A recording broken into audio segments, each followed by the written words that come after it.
Avec la fonte des neiges, le niveau de l'eau monte. Pour venir en aide au conducteur, les policiers tentent de retourner les 2 tonnes d'acier. Allez les gars! Allez les gars! Tous ensemble! On soulève en même temps! Attention! Faites gaffe! Attention! Unité 112, une ambulance arrive. Y a quelqu'un? Est-ce qu'il y a des survivants? Je vois aucun mouvement.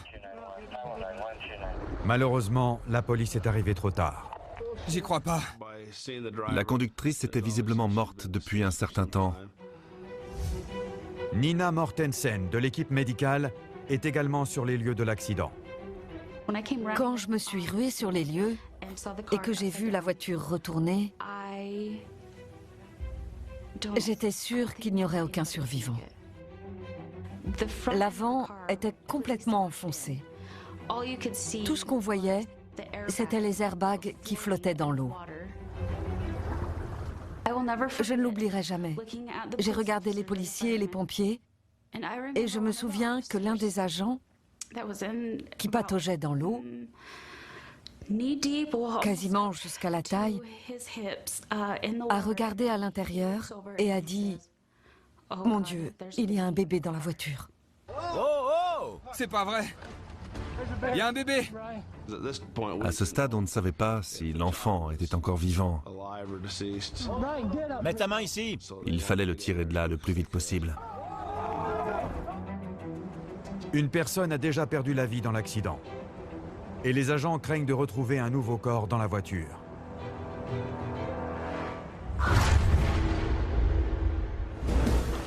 S'il vous plaît. Les policiers ne font jamais 2 fois la même chose. Ils doivent être préparés à toutes les éventualités et à tous les scénarios. Centerville, dans l'Iowa. Un appel à la police signale une personne se comportant étrangement. L'agent qui se rend sur les lieux tombe sur un homme torse nu, bien décidé à s'en prendre à lui. Les mains dans le dos. L'agent recule, lance un avertissement avant de dégainer son pistolet paralysant. Il fait feu. Main dans le dos ou je tire. Je vais te tuer! Je vais te crever! La décharge immobilise l'homme un instant, mais il se remet vite sur pied et repart à l'attaque. Non. Reculez. Reculez. Va te faire foutre! Reculez. Mais vous faites quoi? Pourquoi vous faites ça? Viens ici! Arrêtez. Reculez. Va te faire foutre! Reculez. L'homme trébuche sur une plaque de verglas. Il tente à nouveau de frapper l'agent et se retrouve finalement les 4 fers en l'air. Restez à terre. Un nouvel agent arrive. Main dans le dos. Ils ne sont pas trop de 2 pour arrêter le suspect. Il a son compte. Je lui ai balancé une décharge.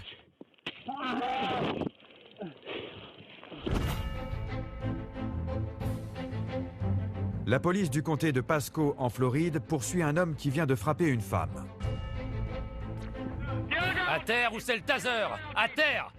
L'agent tire, mais rate son coup. À terre ou je vous tase! Il se lance à la poursuite du suspect. L'homme quitte la rue pour passer entre les maisons, mais le passage est bloqué. L'agent le rattrape. Après une brève empoignade, l'homme est arrêté. Il arrive que la police n'ait même pas à se déplacer pour trouver quoi faire. Baltimore, dans le Maryland.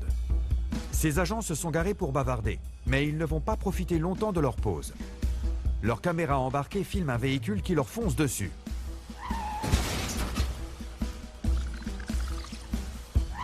Après avoir percuté l'une des voitures de patrouille, le véhicule s'immobilise un peu plus loin. Les agents réagissent immédiatement. Vous allez bien? Le conducteur sort de la voiture et s'excuse. Ça va? Je suis vraiment désolé. Il jouait à un jeu géodépendant sur son téléphone tout en conduisant. Mais tout ce qu'il aura localisé, c'est un véhicule de police. Ça va? Personne n'est blessé? Non, la voiture était vide. Carrollton, dans le Texas. Une banlieue de Dallas. L'agent Wes Crowder fait une ronde à vélo dans un parc quand il repère un jeune homme jetant une bouteille d'alcool vide derrière un centre pour personnes âgées. Jet de détritus sur la voie publique. J'allais juste lui demander de ramasser sa bouteille de bière. Mais ce délit insignifiant prend immédiatement des proportions inimaginables. Il fait quoi là? Vous faites quoi? Soudain, le type essaie de me tuer. Et j'ai pas le temps de réagir. Arrêtez! Stop! Vous essayez d'analyser la situation. Mais ce type va me rouler dessus. Vous faites quoi? Stop! Là, mon boulot, c'est de l'arrêter. Alerte à tous les agents. Honda Civic blanche en fuite. La radio ira toujours plus vite que vous. Le suspect s'enfuit à tombeau ouvert sur les autoroutes chargées de Dallas. Le commandant Kevin McCoy le prend en chasse, aidé de 2 autres unités de police. Ce type n'avait qu'une chose en tête, parvenir à s'enfuir. Et le problème, c'est que dès lors qu'il n'avait aucune considération pour la sécurité des autres conducteurs, il était bien plus libre que nous de ses mouvements. Il conduit du mauvais côté de la route. La course-poursuite dure 17 minutes au total. Mais même une fois encerclé, le suspect n'est pas décidé à abdiquer. On était soulagé que la course-poursuite se termine sans qu'aucun usager n'ait été blessé. Mais pour les agents, la situation devenait plus risquée. On a appelé d'autres unités afin d'installer un périmètre de sécurité et de le bloquer à l'intérieur. Bonjour. Quelqu'un est passé ici? L'agent qui inspecte le véhicule abandonné fait une découverte surprenante.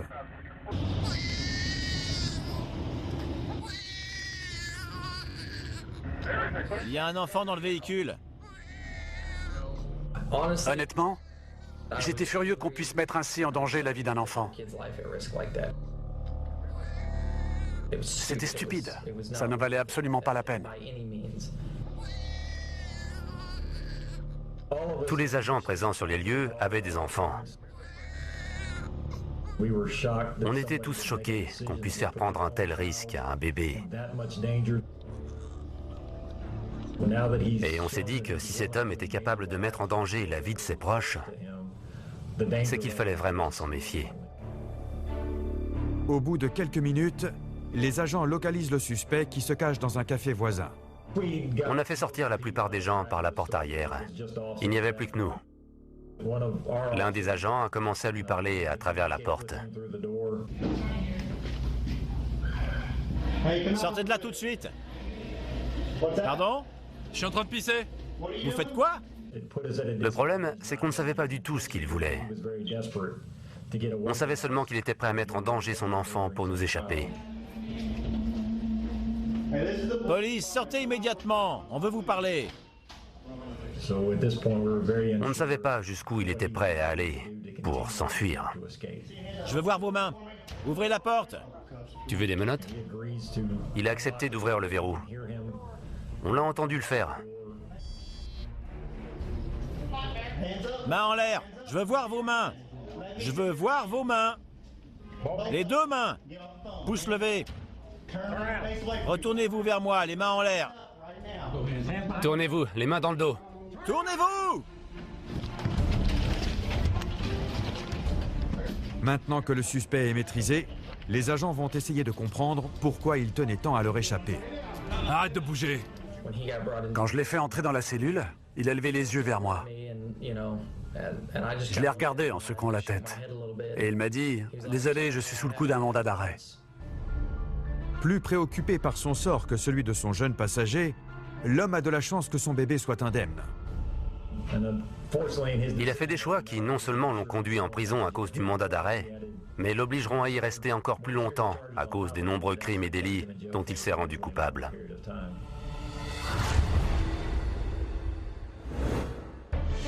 Les caméras sur les uniformes des agents enregistrent tous les incidents auxquels ils sont confrontés. Et heureusement, il ne s'agit pas toujours de tueurs fous. Lâchez ce couteau! Hors de question, monsieur l'agent. Visez bien. Parfois, le problème est beaucoup plus modeste et bien plus mignon. Cincinnati, dans l'Ohio. Les agents ont été avertis qu'un fan gambadait au milieu des voitures. Après avoir sauté du mur, il s'est retrouvé piégé.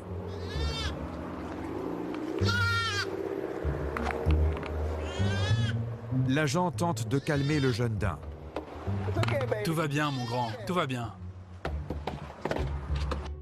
Il retrouvera vite sa liberté à bonne distance des bolides de l'autoroute.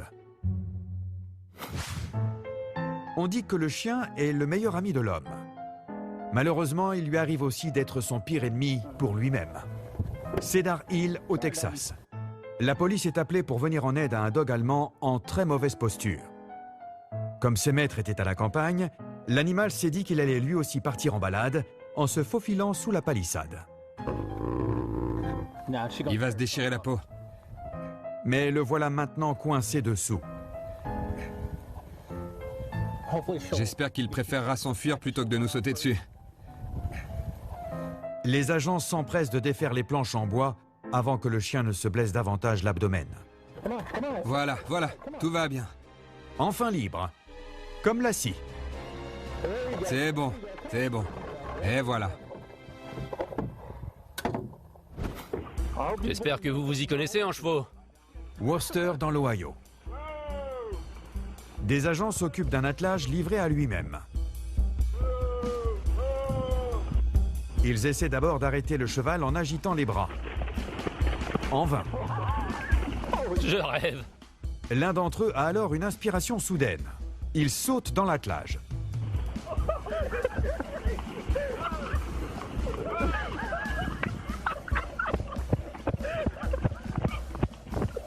Et il parvient à l'arrêter. Épuisé, le cheval s'écroule, mais il n'est pas blessé. On a réussi à l'arrêter. Le fuyard sera bientôt rendu à son propriétaire. C'était une première. Pourquoi ce genre de truc arrive toujours le dimanche?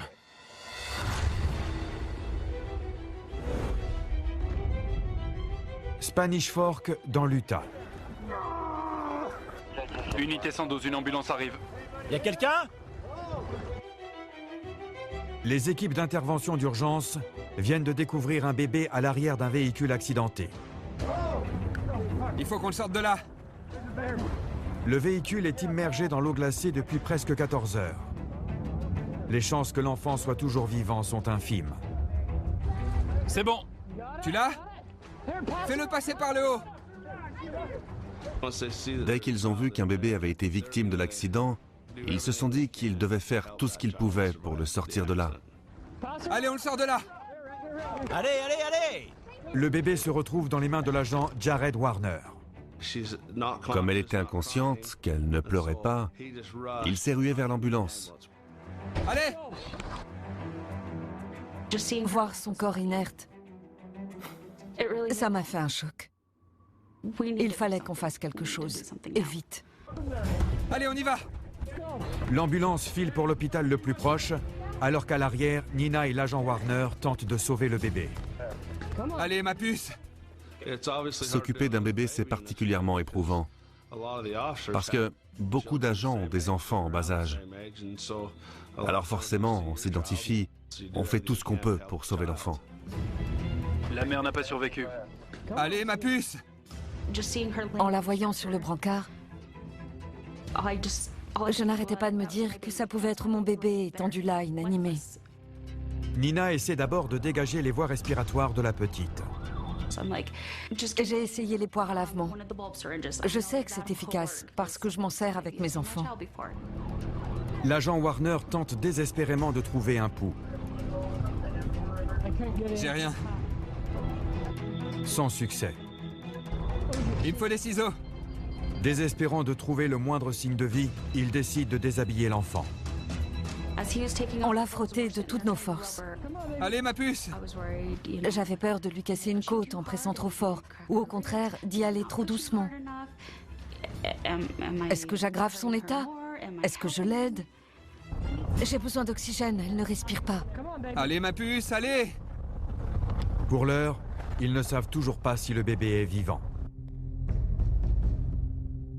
Sur la scène de l'accident, la police tente toujours de comprendre ce qui s'est passé. Sur place, j'ai commencé à reconstituer le fil des événements. Un homme s'est manifesté. Sa fille avait quitté la maison. Il ne savait pas où elle était passée. Il craignait que les victimes de l'accident soient sa fille et sa petite-fille. Les victimes sont bientôt identifiées. Jenny Grosbeck et son bébé de 18 mois, Lily. À des milliers de kilomètres de là, en Floride, le père apprend la mauvaise nouvelle. J'ai reçu un coup de fil du père de Jenny, le grand-père de Lily. Il était hystérique. J'ai compris que Lily était dans la voiture renversée dans la rivière. J'étais très inquiet. Il fallait que je rentre, tout de suite. Dans l'ambulance, Nina ne parvient toujours pas à trouver le pouls de la petite. Elle ne sait plus quoi faire. C'était terrible. Il fallait faire quelque chose. Allez, ma puce! On a essayé de la réchauffer, de la perfuser, de lui faire un massage cardiaque. Alors? T'as un pouls? Moi non. Alors que les secouristes tentent de sauver Lily, son père file à l'aéroport le plus proche pour rentrer aussi vite que possible. Dans l'avion, je ne pouvais penser qu'à une chose. Ma fille sera-t-elle vivante à mon arrivée? Ou est-ce que je rentrais pour l'enterrer, elle aussi? C'était l'un des moments les plus terrifiants de ma vie. Allez, ma puce! J'ai besoin d'aide. À ce moment-là, j'ai paniqué. J'ai paniqué. Sur les images, on ne voit pas tout ce qu'on fait.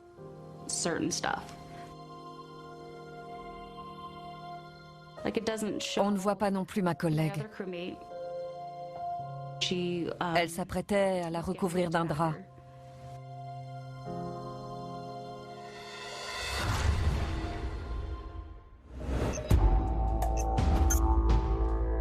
Fort Worth, au Texas. Une dispute a éclaté entre des résidents de ce quartier paisible. Cet homme repeint sa clôture comme si de rien n'était. Jacqueline Craig est venue demander des explications à son voisin qui, selon ses enfants, aurait tenté d'étrangler son fils de 7 ans. Regardez-le. L'une de ses filles filme toute la scène. Au lieu d'aller voir ses parents, vous avez préféré vous en prendre à mon fils. Quand elle se rend compte qu'elle ne parviendra pas à régler le problème toute seule, elle décide d'appeler la police. Je n'avais pas d'appréhension à l'idée d'appeler la police. Je me disais que c'était ce qu'il fallait faire. Voilà la police. Ça va chauffer. On est là. L'agent Martin arrive sur les lieux, équipé de sa caméra embarquée. Il commence par aller voir le voisin.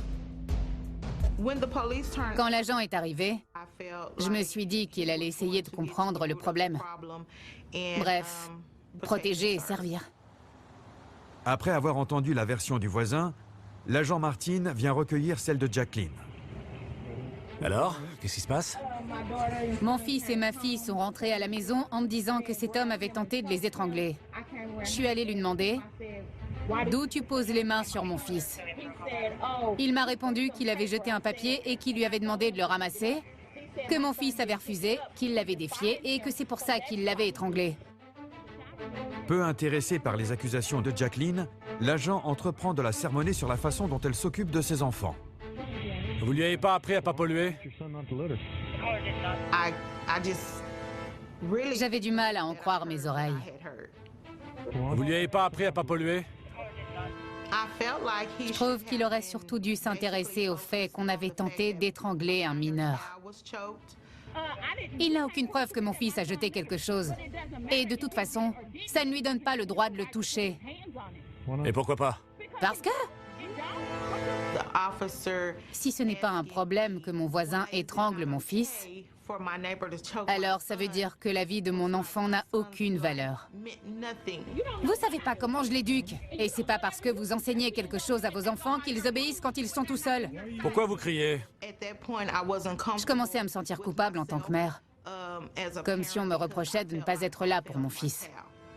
Pourquoi vous criez? Parce que vous m'avez énervé en m'expliquant comment élever mes enfants. C'est moi que vous énervez en criant et je vais finir par vous embarquer. Allez-y. Et de quel droit? J'aurais pu hurler 10 fois plus fort. Alors que la tension monte, la fille de Jacqueline tente de calmer sa mère. Allez-y, embarquez-moi. Maman. Mais alors qu'elle tente d'apaiser les esprits, c'est elle que l'agent décide d'arrêter. Ne la touchez pas. Laissez-la. Poussez-vous! Laissez-la. Écartez-vous! À terre, tout de suite! À terre! Quand l'agent m'a jeté par terre, je me suis souvenu de toutes ces bavures que j'avais vues à la télévision.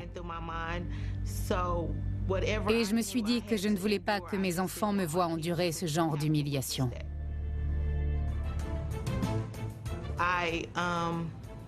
Je ne voulais pas mourir dans la rue sous leurs yeux. À terre!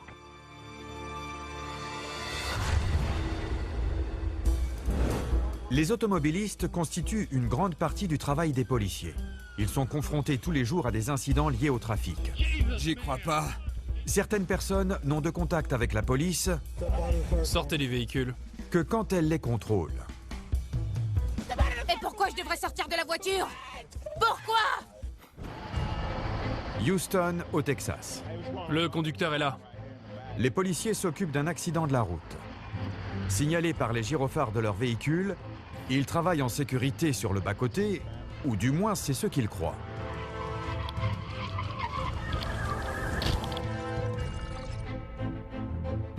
Tout se produit en un clin d'œil. Un véhicule qui n'a pas repéré l'accident fonce sur les policiers. L'un des agents est même obligé de sauter par-dessus le parapet du pont et fait une chute de 5 mètres. À cause du conducteur visiblement ivre, le policier écopera de plusieurs semaines d'arrêt de travail.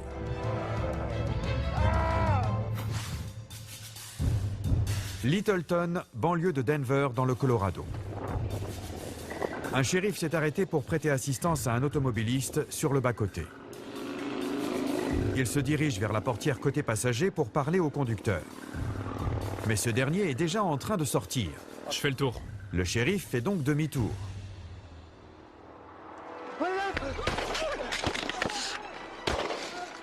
Alerte, coup de feu! Tout s'est passé très vite. Le conducteur tente de frapper le shérif avec la crosse de son fusil et finit par jeter l'arme sur lui. Le shérif dégaine à toute vitesse. Il tire à 2 reprises, Alerte, coup de feu! touchant la porte du véhicule À terre! À terre! et le bras du suspect. L'homme prend la fuite, mais il ne va pas loin. Alerte, coup de feu! Alerte, coup de feu! J'ai rien fait! À terre! À terre! À terre! Ne bougez pas! J'ai rien fait! Envoyez des renforts! Je peux le prouver! À terre! Depuis, l'homme a été inculpé d'agression à main armée. Ne bougez pas! Il attend son procès. Les mains en l'air, tout de suite!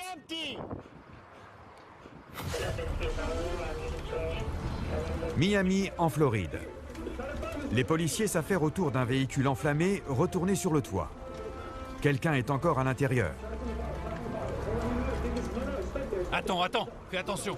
Voilà, arrête, attends. C'est une course contre la montre. Mais ils parviennent à sortir la victime. L'homme est blessé, mais en vie. Vous étiez seul dans la voiture? Fort Worth, au Texas. Au lieu d'aller voir ses parents, vous avez préféré vous en prendre à mon fils. Jacqueline Craig a appelé la police affirmant que son voisin a tenté d'étrangler son fils de 7 ans. Pourtant, l'agent dépêché sur les lieux ne semble guère soucieux de démêler le vrai du faux. Cet homme a essayé de l'étrangler. Vous m'avez énervé en m'expliquant comment élever mes enfants. C'est moi que vous énervez en criant et je vais finir par vous embarquer. Allez-y. Et de quel droit? La fille de Jacqueline tente d'intervenir. Lâchez-la! Lâchez-la! Poussez-vous! Lâchez-la! Incapable de contrôler la famille bouleversée, l'agent Martin décide d'utiliser la force. À terre! À terre, tout de suite! Quand l'agent m'a jeté par terre, je me suis dit que je ne voulais pas mourir dans la rue sous les yeux de mes enfants. À terre! À terre, tout de suite! Maintenant qu'il a menotté Jacqueline, l'agent semble reprendre en main la situation. Dégagez! Dégagez! À terre! Tout de suite! Quand il s'est dirigé vers ma fille de 15 ans, « Ne bouge pas !» J'étais paralysée. À terre! Vous faites quoi? Tous ceux qui interviendront iront aussi en prison! La fille de Jacqueline est arrêtée à son tour. Déjà que j'avais pas été là pour mon fils, au moment où il avait besoin de moi, et là, c'était pour ma fille que je ne pouvais absolument rien faire.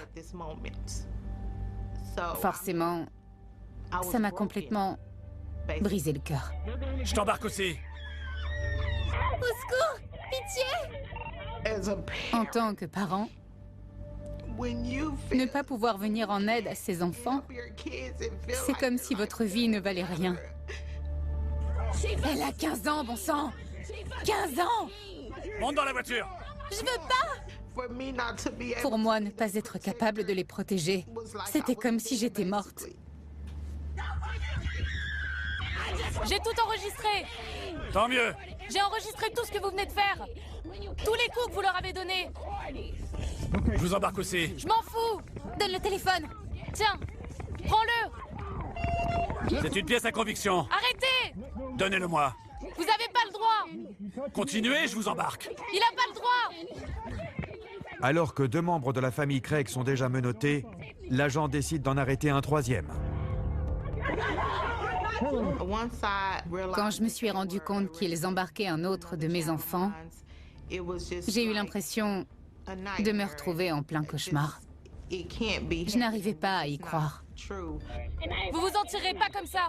Ah ouais? Je vous ai vu! J'ai tout filmé! C'est quoi votre nom? L'agression contre le fils de Jacqueline est complètement passée au second plan. Je continue d'enregistrer. Moi aussi, et en HD. HD ou pas, les 2 vidéos raconteront la même histoire. Et vous enregistrez? Vous enregistrez? Ouais, ici. Vous mentez. J'ai une caméra. Vous mentez. Il a encore bousculé ma fille pour lui prendre son téléphone et il l'a embarquée. Montez! On a enregistré tous vos mensonges! Tous! Ils nous ont emmenés au poste.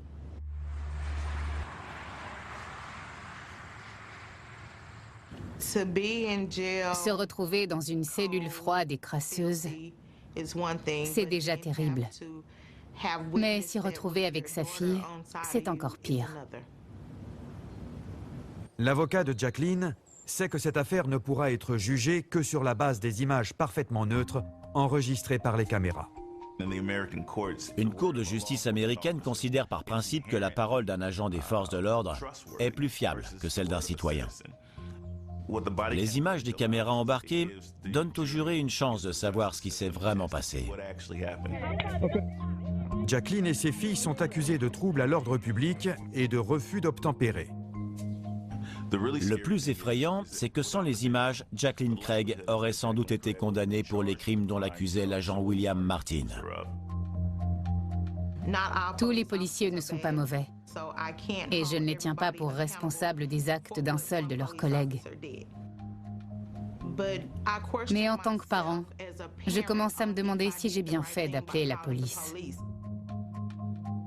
Une fois les images rendues publiques, la police a lancé une enquête interne. Toutes les charges contre la famille ont été abandonnées. L'agent Martin a été mis à pied pendant 10 jours. L'enquête a conclu que la situation s'était envenimée à cause de lui et qu'il avait fait un usage excessif de la force.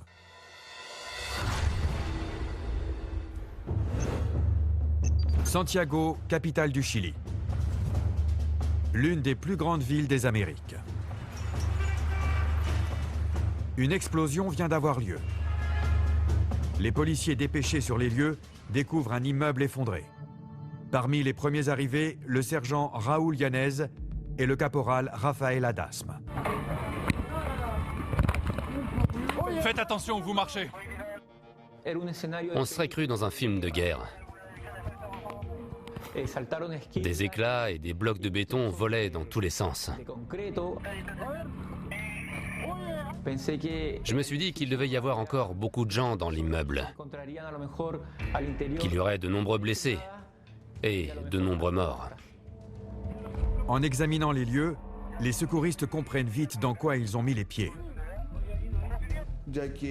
Compte tenu de l'ampleur de l'explosion, je me suis rendu compte une fois à l'intérieur que le bâtiment risquait de s'écrouler.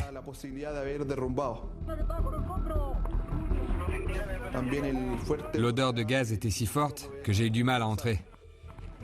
C'était si épais que l'air était irrespirable. On ne savait pas exactement ce qui avait provoqué l'explosion, ni si une autre risquait de se produire. Il y a quelqu'un là-dessous, dépêchez-vous! Sous la menace d'un effondrement de l'immeuble ou d'une nouvelle explosion, les policiers doivent fouiller les décombres le plus vite possible pour retrouver d'éventuels survivants. Plus vite! C'est en train de s'effondrer! J'ai vu qu'il y avait quelqu'un sous les décombres. J'ai aperçu un bout de chaussure et des vêtements. C'est bon, allez là! Faites attention, on va la bouger doucement. La première chose qui m'est venue à l'esprit, c'était qu'il fallait que je sorte cette personne de là. Qu'elle soit vivante ou qu'elle soit morte. Il faut agir vite, mais aussi le plus prudemment possible. Car des débris instables peuvent à tout moment s'effondrer sur la victime. Dans ce genre de conditions, on a toujours peur de faire quelque chose qui ferait plus de mal que de bien. Donc, il faut soigneusement peser le pour et le contre, malgré l'urgence de la situation. Même si on se trouve dans un immeuble qui peut s'effondrer à tout moment. Les policiers parviennent à dégager le corps. Mais ils ne connaissent pas l'étendue des blessures de la femme. Quand j'ai vu qu'elle était sous les décombres et qu'elle ne me répondait pas, je me suis dit, elle est morte. Allez. L'ambulance arrive. D'accord. Mais là, elle a commencé à bouger ses bras et ses jambes. Et à se dégager des décombres. Du calme. Dieu vous bénisse. Alors que la femme revient à la vie, les secouristes peuvent mesurer l'étendue de ses blessures. La majeure partie de son corps et de son crâne était brûlée. C'était clairement très grave. Du calme. On va vous aider. On savait qu'il fallait agir vite. Le bâtiment doit être évacué immédiatement et la victime recevoir des soins le plus vite possible. 1, 2, 3. C'est bon. On y va doucement. Doucement. À la seconde où on l'a confiée aux pompiers, pour qu'ils s'occupent d'elle, je suis sorti du bâtiment parce que j'arrivais plus à respirer.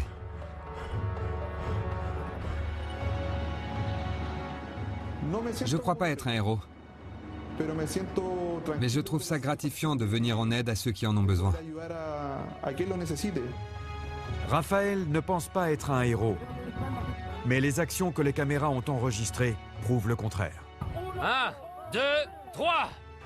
Des mois plus tard, le bâtiment n'a guère changé depuis la tragédie. Il rappelle à tout le monde le drame qui s'est joué ici. Par miracle, la femme piégée dans les décombres se remet peu à peu de ses blessures.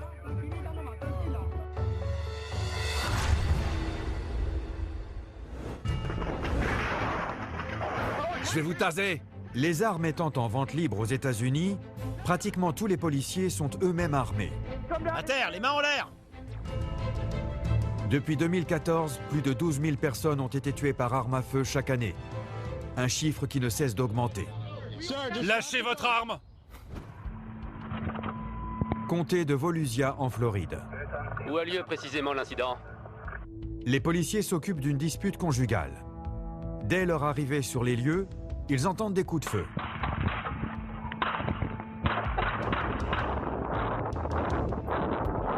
Attention, ça tire! Les agents se mettent à l'abri. Je suis derrière toi. C'est alors qu'ils entendent une femme pleurer. Ça vient de la maison. Tu crois?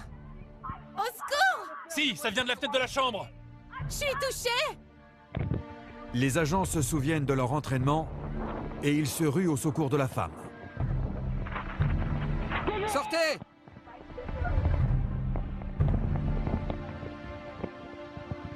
Tournant le dos à la maison, le policier conduit la femme à l'abri. C'est bon, je suis là. Sous une pluie de balles, ils parviennent à se réfugier chez un voisin. Je sais. Je sais. Le tireur est toujours à l'intérieur. Mais il finit par se rendre. Ça va? Une dispute conjugale s'est transformée en scène de western. Arrêté et inculpé, le mari attend désormais son procès. Entre 2006 et 2014, 760 Américains ont été abattus par un conjoint ou un ex-conjoint. Plus de 80% des victimes étaient des femmes. C'était moins une. Cincinnati, dans l'Ohio. Des policiers se rendent dans un complexe d'appartements où un incident domestique a été signalé. En arrivant, ils tombent sur un homme dans la cour. Un agent l'arrête pour lui parler. Mais la situation dégénère en un instant.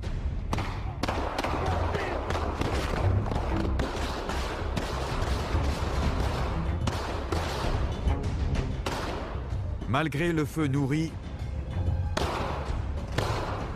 aucun agent ne perdra la vie. Je veux voir vos mains. Tu le vois? Vos mains! Ça va? Je suis touché. À l'heure qu'il est, le suspect attend son procès. À l'entrejambe. Te lève pas! Bouge pas, reste à terre. Un incident qui a commencé et s'est achevé par un coup de feu. Je veux voir tes mains! Tes mains! Les armes à feu sont dangereuses. Et dans le feu de l'action, les policiers aussi peuvent faire des erreurs, avec des conséquences fatales. Comté de Pasco, en Floride. La police se rend dans un quartier résidentiel. Bonjour. Mais la fouille des lieux est interrompue par un chien. Oui, mon grand. Tout doux. Saloperie! Elle n'a pas le choix. Mais tout ne se passe pas comme prévu. Je me suis tiré dans le doigt. Quoi? Je me suis fait sauter un doigt. Ah bon? Ouais. L'animal blessé est inconscient. Bon, ça fait mal. Reculez! Heureusement, ce n'est qu'une éraflure. Mais c'est la preuve que même des professionnels entraînés ne sont pas à l'abri d'une erreur. Merde, ils auraient pu l'attacher. J'y crois pas.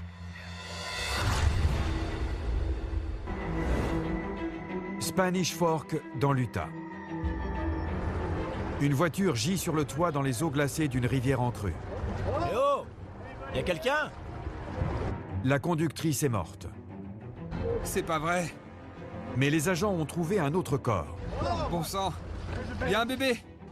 Passe-le-moi! Passe-le-moi! Les secouristes font tout leur possible pour réanimer le nourrisson. Allez. Allez, ma puce. Aidez-moi! La petite Lily arrive à l'hôpital. On arrive. T'as un pouls? Les secouristes font tout ce qu'ils peuvent pour la ramener à la vie. Mes doigts laissaient leur empreinte sur sa peau.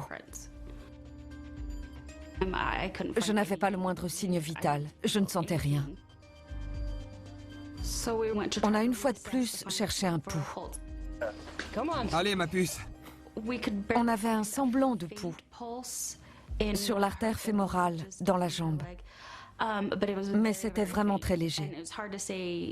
On n'en était même pas sûr. On se gare. L'ambulance arrive enfin à l'hôpital. Allez, on entre. On a fait un massage cardiaque. La voiture est tombée dans la rivière? Elle est restée sous l'eau. Immergée?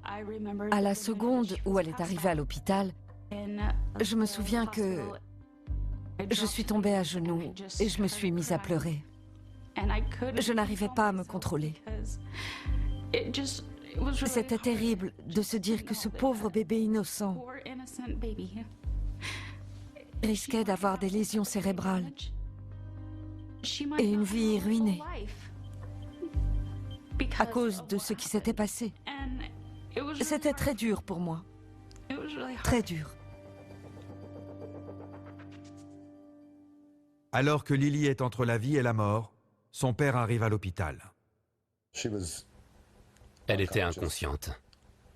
Elle était glacée, en hypothermie. Les médecins m'ont demandé de m'asseoir et m'ont dit que je pourrais bien perdre ma fille. Du temps est passé depuis ce jour tragique. Et ce que les caméras ne montrent pas, c'est comment va Lily aujourd'hui.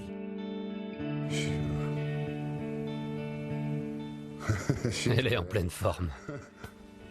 Je t'ai eu.